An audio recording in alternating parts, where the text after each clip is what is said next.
Irmãos, nós vamos abrir a palavra do Senhor no livro dos Salmos, Salmo de número 133. Texto da palavra do Senhor, do livro dos Salmos, Salmo de número 133. Estamos aí na reta final, dos nossos cânticos de romagem, dos cânticos de peregrinação.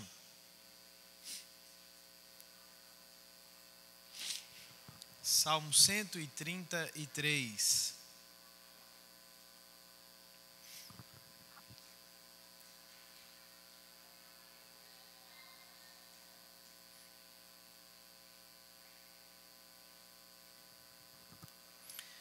Diz assim a Escritura: como é bom e agradável viverem unidos os irmãos. É como um óleo precioso sobre a cabeça, o qual desce para a barba de Arão, e desce para a gola de suas vestes. É como o orvalho do Hermon, que desce sobre os montes de Sião. Ali ordena o Senhor a sua bênção e a vida para sempre. Vamos orar? Deus de toda graça, de toda glória, bendito seja o teu nome, ó Deus, pelo imenso privilégio que o Senhor nos concede de estarmos na tua presença para adorar o Senhor, para entregar a ti o nosso louvor, a nossa gratidão, para nos avistarmos com o Senhor. Mas o nosso desejo, Deus, é que nós não apenas nos expressemos diante do Senhor em adoração, mas que o Senhor fale conosco por meio da tua palavra, e que o Senhor, ó Deus, nos governe por meio da tua palavra, que trate com as nossas necessidades por meio da tua palavra. Por isso nós nos colocamos diante da tua presença neste momento, pedindo que o Senhor que inspirou essa palavra ilumine os nossos olhos, ilumine a nossa mente, ilumine os nossos corações e a nossa alma, a fim de que compreendamos a palavra do Senhor. É o que nós oramos, agradecidos, no nome santo de Jesus. Amém. Quando o povo do Senhor saiu do Egito, a Bíblia diz que eles ficaram acampados no chamado Monte Sinai, e lá, ao pé do monte, Deus revelou a ele a sua vontade, por meio da lei. Deus deu a Moisés leis, mandamentos que deveriam ser entregues ao povo. E entre esses mandamentos, havia um que dizia, no capítulo 23 do livro de Êxodo, verso 14 a 19, que algum dia Deus escolheria um lugar na terra da promessa que aquele povo passaria a ocupar. E quando Deus escolhesse esse lugar, aquele povo, de todas as tribos, de todos os lugares onde eles fossem assentados, eles deveriam subir aquele lugar escolhido por Deus, para ali adorar o Senhor em 3 ocasiões muito distintas. Eram as festas da Páscoa, do Pentecostes e de Tabernáculos. E o propósito de Deus para o povo com essa estipulação era que eles deveriam se lembrar que, ainda que estivessem agora assentados em lugares, em terras, nas suas heranças, em termos espirituais, eles ainda eram um povo peregrino. Consequentemente, eles eram um povo que dependiam da graça, do cuidado e do favor do Senhor. Pois bem, os cânticos, chamados cânticos de peregrinação, nasceram com esse propósito. Eles são o inário usado pelos peregrinos durante a sua jornada a Jerusalém, que foi o lugar escolhido por Deus para a adoração. Do Salmo 120 até o Salmo 134, nós temos esses cânticos sendo ajustados, agrupados para formar um cancioneiro que embalava a jornada desses peregrinos. E esses cânticos tinham um propósito, que era justamente concentrar os pensamentos desses peregrinos no que Deus havia feito por eles. É por isso que há uma gama variada de sentimentos, de emoções sendo tratadas nos salmos: angústia, esperança, confiança, alegria, tristeza, dor, gratidão. Quando nós olhamos para esses salmos, irmãos, nós devemos pensar neles como uma playlist que deveria embalar a jornada desses peregrinos em adoração na presença do Senhor. Pois bem, chegamos no Salmo 133, que é o penúltimo salmo dessa lista, dessa playlist aí de adoração, e cujo texto nos é dito que é um texto de Davi. A autoria do Salmo 133 é atribuída a Davi. E quando nós pensamos nas palavras que Davi usa, sendo ele o autor, em que situação essas palavras poderiam contemplar essa harmonia experimentada por Davi e pelo povo de Deus? Nós vimos aqui a semana passada no Salmo 132 que o salmista disse o seguinte: olha, lembra-te das aflições de Davi, na sua busca por adorar o Senhor. E sabemos que a vida de Davi foi movida por muitas aflições, por muitas tribulações, por muitas perseguições. É por isso que o cenário de composição desse texto, ele provavelmente reflete um período em que Davi assumiu o governo de todo Israel. Depois da morte de Saul, depois da guerra civil que se sucedeu com a morte de Saul, onde o povo ficou dividido. Algumas tribos seguiram a Davi como rei, mas as outras tribos seguiram um dos filhos de Saul.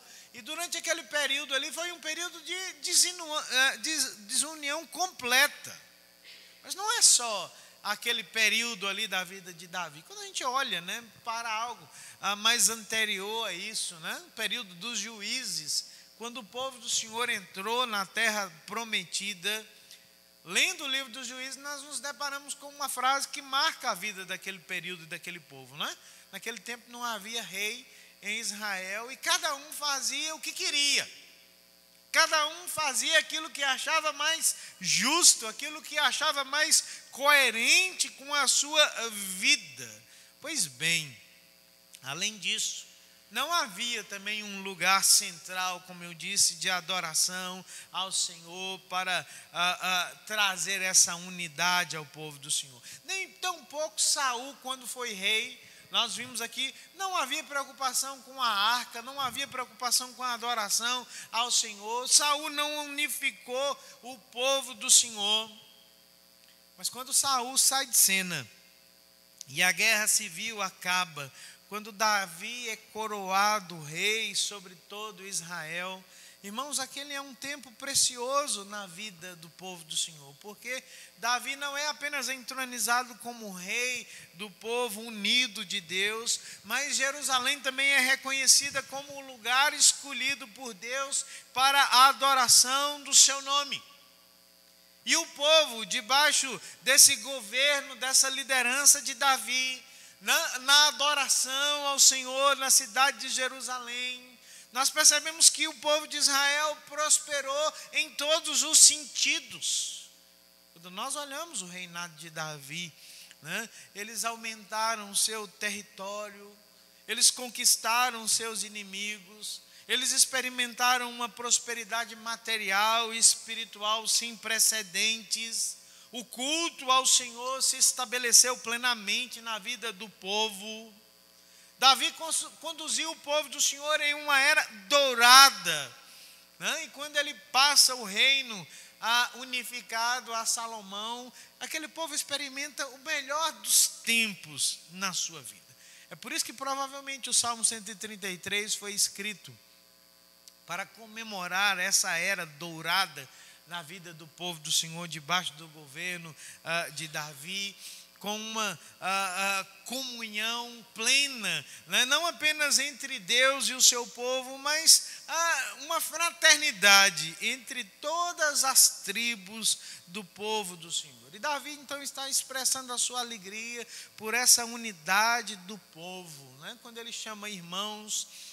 No texto, ele está fazendo uma referência a esses judeus de todas as tribos que vivem agora em comunhão uns com os outros, que adoram ao Senhor e experimentam o melhor tempo da sua vida.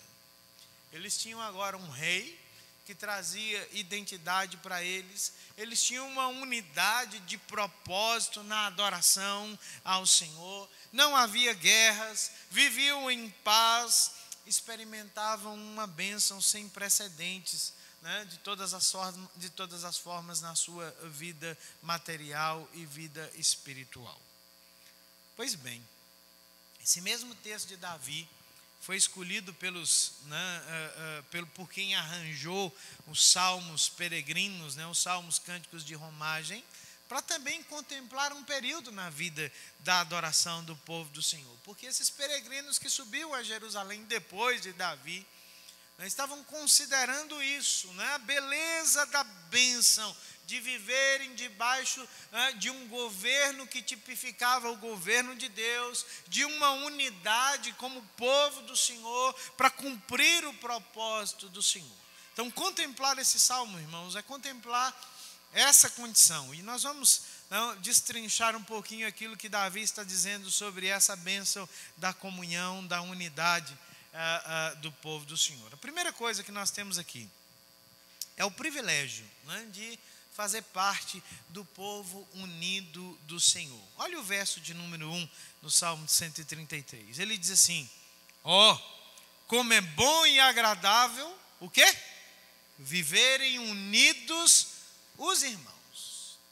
Geralmente nós não contemplamos, né, essa expressão que o salmista utiliza para iniciar o salmo, mas essa é uma palavra muito interessante da língua hebraica, né, a palavra rené, que funciona como um termômetro do tom, para definir o tom do salmo, né?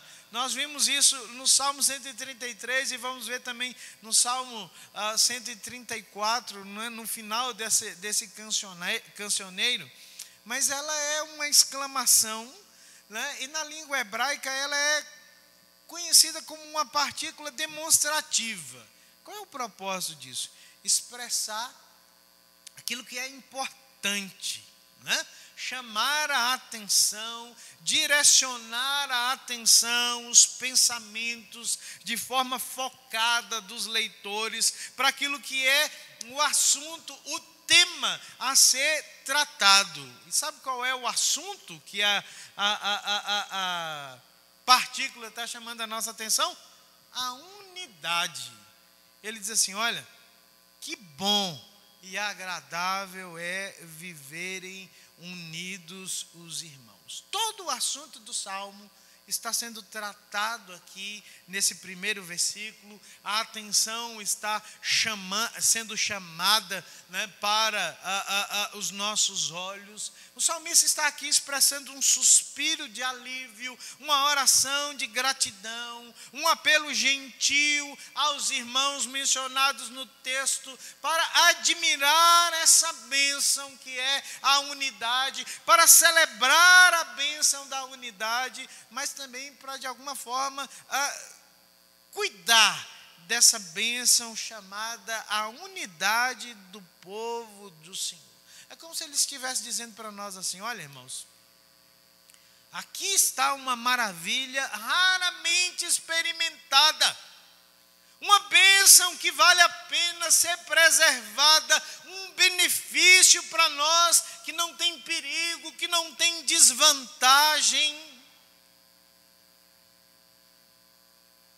E nós precisamos nos lembrar que esse salmo vem do coração de alguém que desejou sinceramente por esse tempo, alguém que sofreu muito por causa dos conflitos que enfrentou, da desunião do povo do Senhor, alguém que está profundamente grato por esse alívio do seu sofrimento, porque ele pode dizer agora: olha, que coisa preciosa, que coisa boa, agradável Deus trouxe para nós na forma da unidade. E ele diz assim: olha, essa é uma coisa boa e é uma coisa agradável para os nossos corações, boa para as nossas almas. Considerem isso como algo verdadeiramente precioso.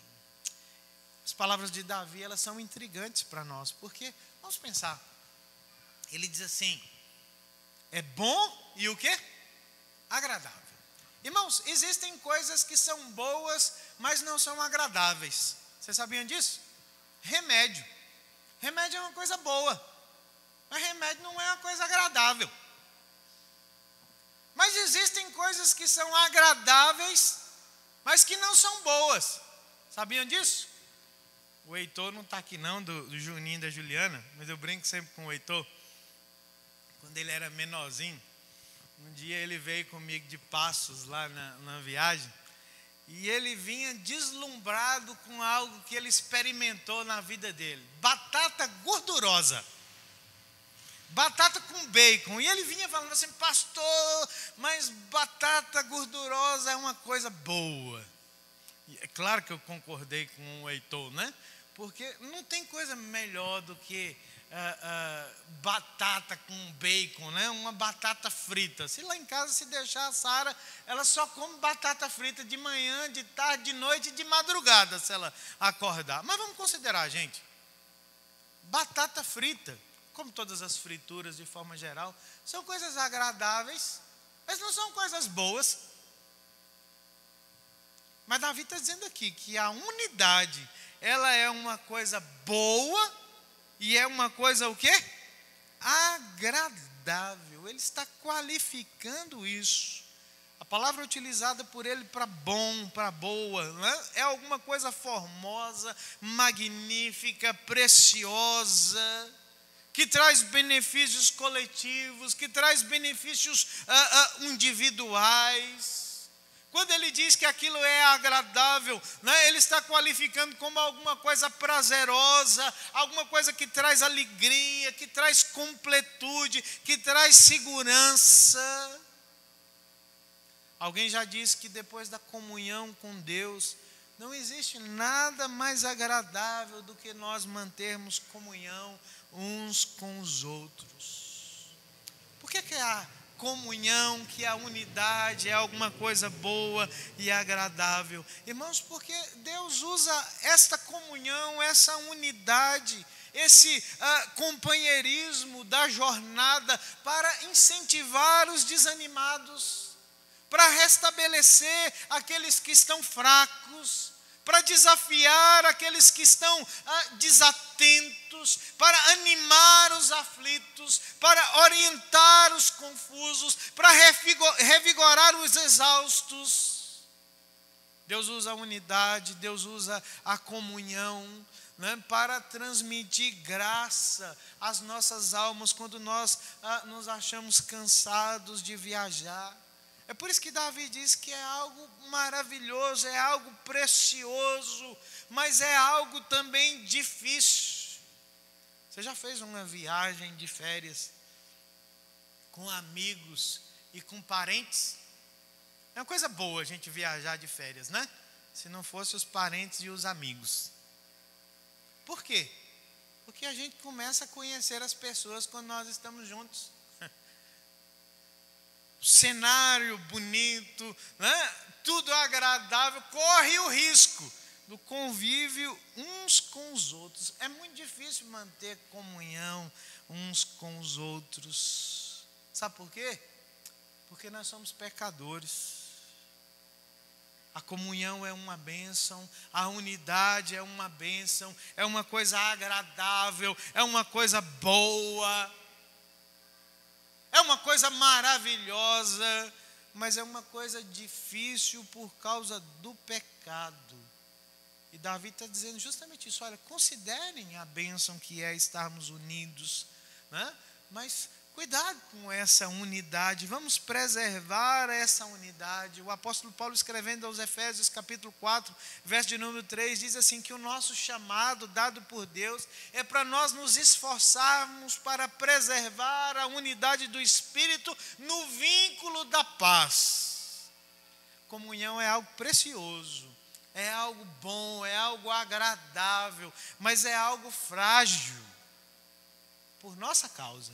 Por causa dos nossos pecados, por causa das nossas limitações na jornada. E Davi está dizendo assim, olha, cuidado, vamos nos maravilhar com a unidade, com a comunhão, mas vamos fazer tudo para manter essa unidade, porque se isso não for feito, nós não experimentaremos a bênção da unidade. Que bênção é essa que o salmista diz que há na unidade? Na continuidade do texto, no verso 2 e no verso 3, ele fala sobre os benefícios da comunhão, da união fraternal. Ele diz assim, olha, é como óleo precioso sobre a cabeça, o qual desce para a barba de Arão, e desce para a gola de suas vestes. É como o orvalho do Hermon, que desce sobre os montes de Sião.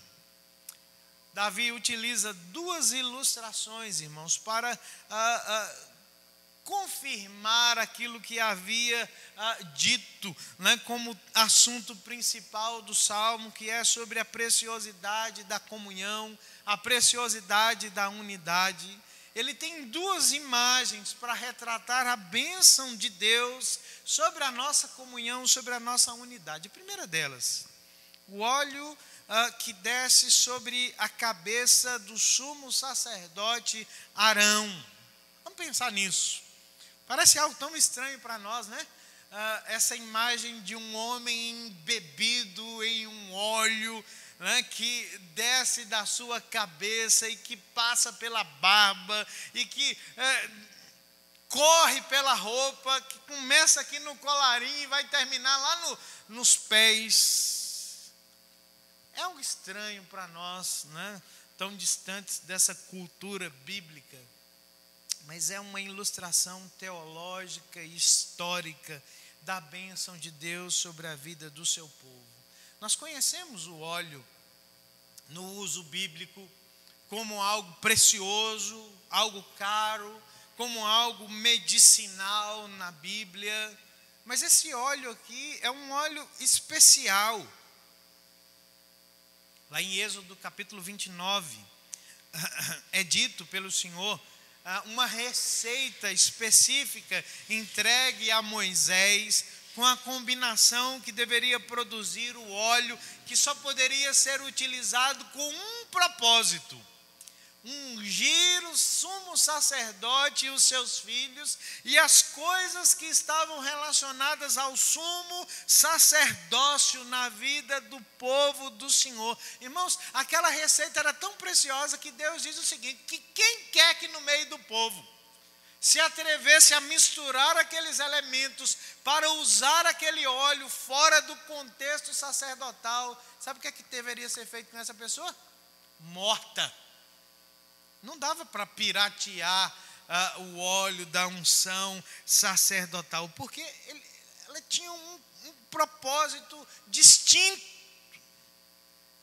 Essa imagem que Davi está utilizando aqui para lembrar o sumo sacerdote e a missão muito específica, né, desse homem, que era oferecer sacrifício em favor do povo, orar pela salvação do povo, tratar com os pecados do povo.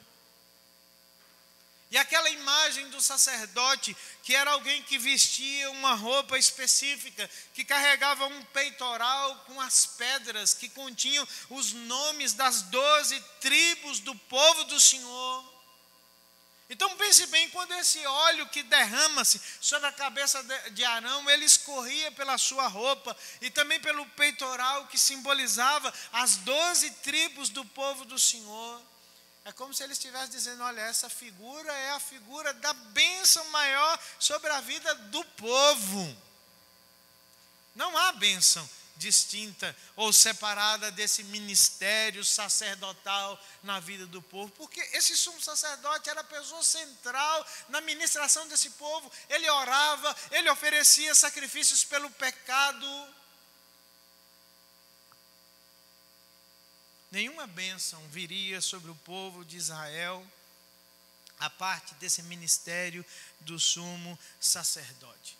Quando nós olhamos esse texto do Salmo 133 à luz do Novo Testamento, quando nós somos informados que Jesus é o sumo sacerdote segundo a ordem de Melquisedeque, Irmãos, nós somos lembrados pelas Escrituras que nenhuma bênção vem sobre a nossa vida, sobre a igreja do Senhor, a parte do ministério, da vida, da obra, da pessoa de Jesus Cristo, o nosso sumo sacerdote. Paulo disse no texto que nós lemos, né? Em Cristo nós temos toda sorte de bênção nas regiões celestiais, por causa dele, Cristo Jesus. Mas vamos lembrar, antes dessa imagem do sacerdote, sabe o que é mais curioso na vida desse sacerdote? É que, por isso que o óleo é tão precioso, é tão importante na vida dele, é que quando nós consideramos o trabalho do sacerdote, o trabalho do sacerdote era um trabalho muito sujo, muito fedorento. Imagine só, ter que estar ali sacrificando animais, ter que lidar com sangue, lidar com tantas coisas. Mas a Bíblia diz que o óleo precioso que era encharcado, que encharcava a sua vida, derramada com profusão sobre a sua vida, lembrava a durabilidade do propósito de Deus, a perpetuidade do chamado de Deus para a vida daquele homem. Apesar dos pecados sujos, apesar do odor desagradável que aqueles sacrifícios produziam, nós somos lembrados da consagração, do chamado perpétuo, né, da durabilidade, dessa união fraternal promovida por Deus.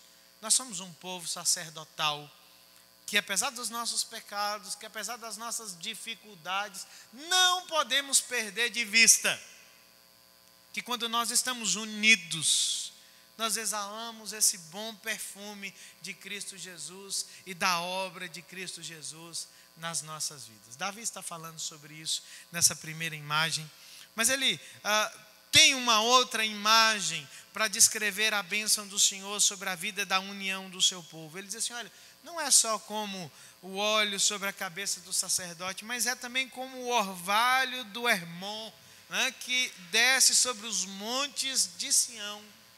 Essa é mais uma imagem, né, que agora não é uma imagem teológica, não é uma imagem histórica, mas é uma imagem geográfica e espiritual.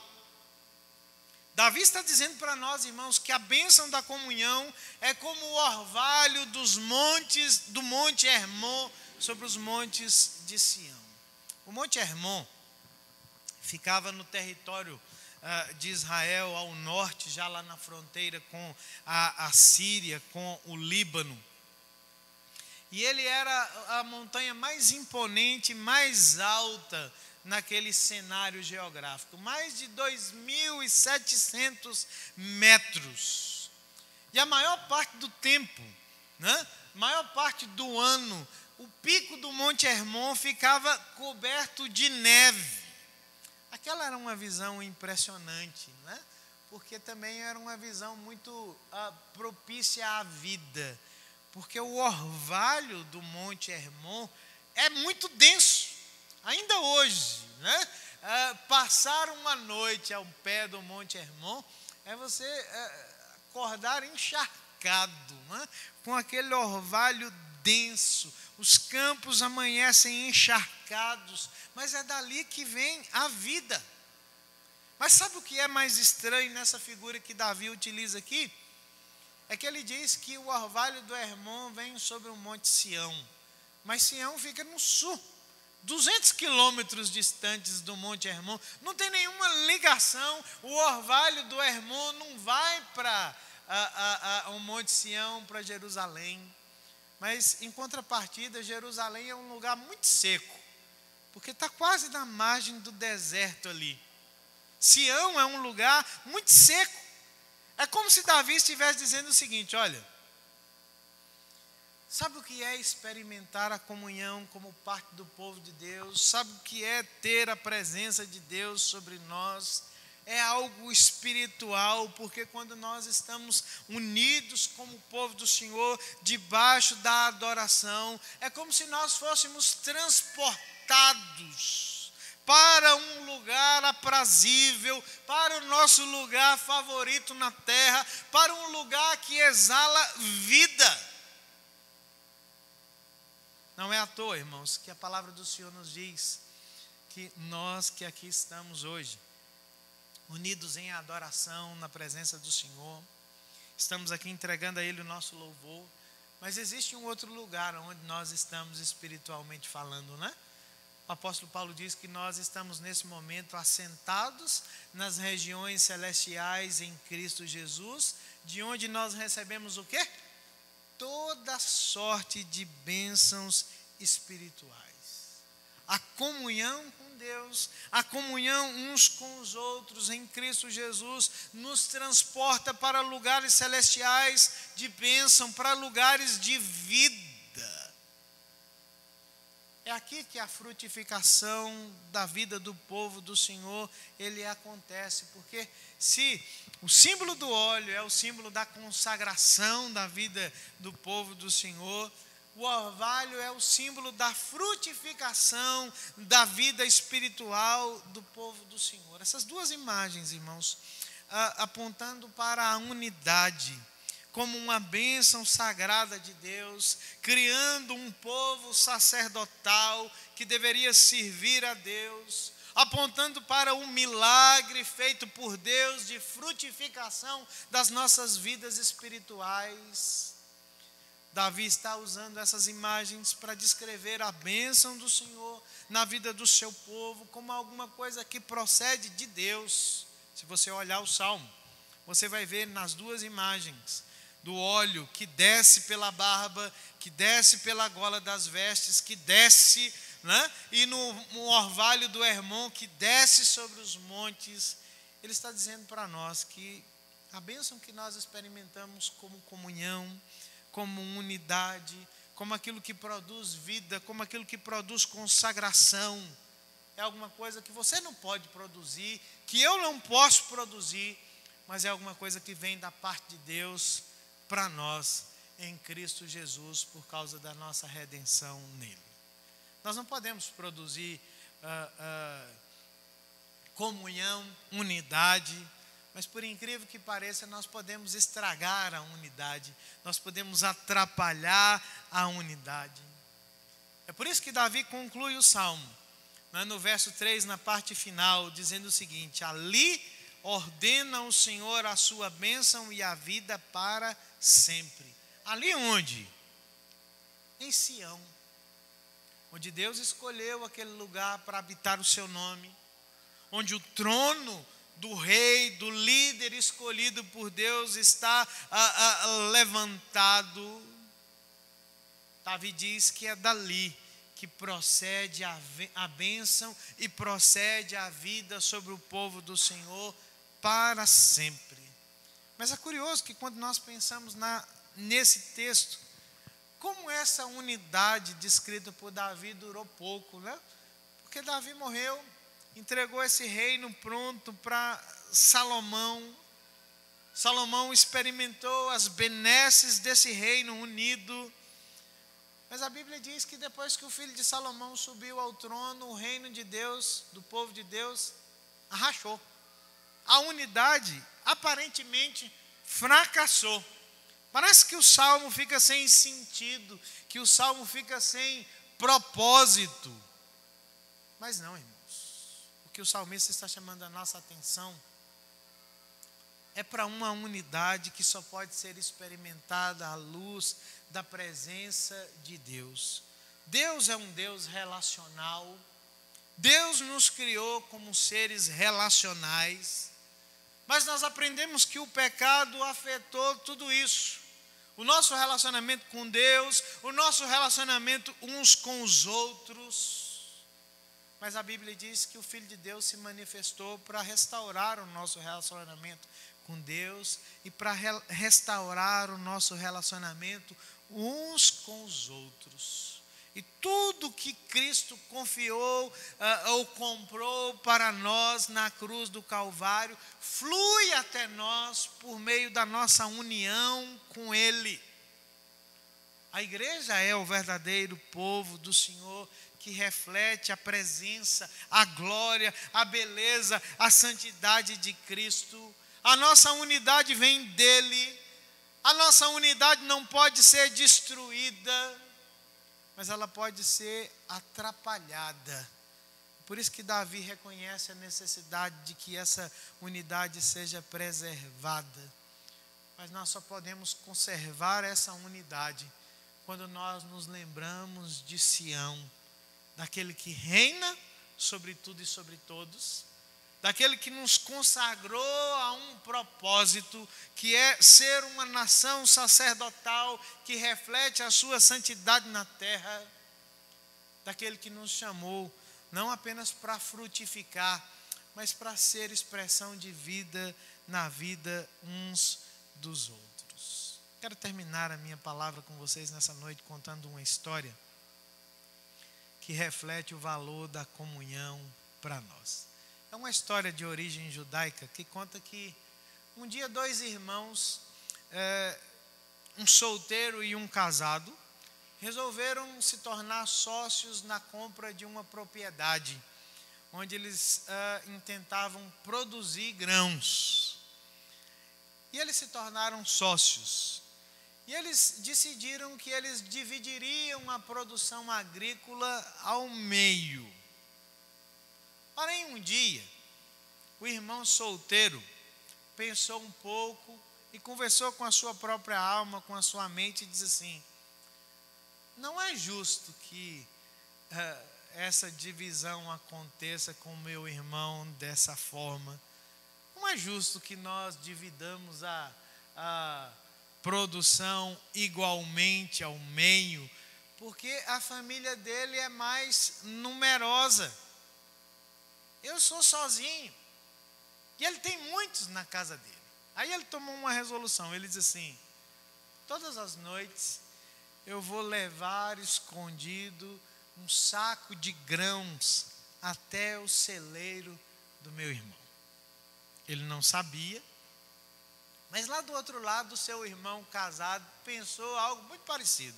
Ele diz assim: nós somos sócios, mas não é justo essa divisão que nós pretendemos realizar, porque os meus filhos algum dia cuidarão de mim, mas meu irmão é sozinho, ele não vai ter ninguém que cuide dele no futuro. É por isso que eu vou fazer alguma coisa em prol do meu irmão. Eu vou todas as noites levar um saco de grãos em segredo até o celeiro do meu irmão. Com o passar do tempo, esses irmãos ficaram admirados com uma coisa que eles observavam. Quanto mais eles tiravam do celeiro um do outro, mais a sua produção aumentava. Nunca havia diminuição, apesar daquelas retiradas diárias secretas. O estoque jamais diminuía. Uma noite, o mistério acabou, porque sem combinar, né, obviamente, eles se encontraram na estrada. Um com um saco no ombro, o outro com um saco de grãos no outro. E aí eles perceberam o que estava acontecendo na vida um do outro. Eles jogaram os sacos de grãos ao chão e se abraçaram de forma demorada e de forma emocionada, de forma carinhosa. Porque eles perceberam, irmãos, quão abençoados, quão felizes eles eram por viver como irmãos, de forma profunda. A bênção e a vida estavam sobre eles. Davi chamou a nossa atenção para esse tipo de bênção. Quando nós entendemos o que é a comunhão, o que é estar debaixo de uma união vital com Deus, experimentar o seu governo, experimentar, né, o cumprimento do seu propósito sagrado nas nossas vidas, experimentar a vida que flui de Deus para a nossa vida. Aquilo é algo tão sagrado, é tão abençoador, porque traz alegria, traz refrigério, traz ânimo, traz vigor, traz fruto. E jamais traz qualquer tipo de prejuízo. Que pena que tudo isso que a palavra de Deus descreve aqui para nós fique em segundo plano na vida de muita gente nos nossos dias, né? Porque nós temos testemunhado tanta indiferença uns com os outros, tantos contatos superficiais, tanta falta de envolvimento, tanto distanciamento, tanta ausência de generosidade, que eu digo para os irmãos que o Covid-19 para muita gente é uma bênção. Ao contrário. Porque contraria tudo isso aqui que a palavra de Deus diz que deve ser a comunhão e a união do povo do Senhor. Mas só não atentamos para uma coisa. O resultado disso tudo, que é o enfraquecimento da nossa vida como povo do Senhor. Deus disse que só nos abençoaria, só ordenaria a bênção e a vida se nós vivêssemos unidos como irmãos. Que Deus nos abençoe e que a palavra dele encontre um lugar oportuno nos nossos corações.